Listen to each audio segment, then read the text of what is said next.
রোশনাই আগামী পর্বে আপনারা দেখবেন আরণ্যকের বাবা রোশনাইকে চালাকি করে গাড়িতে তুলে দেয়, চলে যায়। আরণ্যক বাড়িতে আসে, রোশনাইকে খুঁজে পায় না। তখন আরণ্যক খুঁজতে বেরিয়ে যায়, বেরিয়ে গিয়ে বউকে তারপর ধরতে পায় রোশনাইকে। দেখে রোশনাই যেই বাসে করে যাচ্ছিল সেই বাসে আবার রাজেশকে ইনফর্ম করেছিল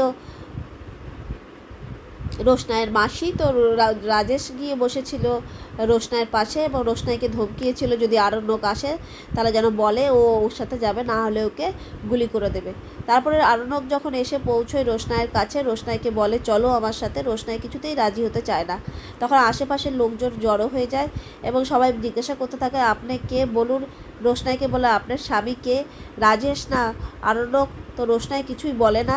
আগামী পর্বে এটাই দেখার আছে যে রোশনাই সত্যি বলে কিনা যে ওর স্বামীকে এবং ও আরণ্যকের সাথে যাবে না রাজেশের সাথে যাবে, সেটাই দেখার আছে আগামী পর্বে।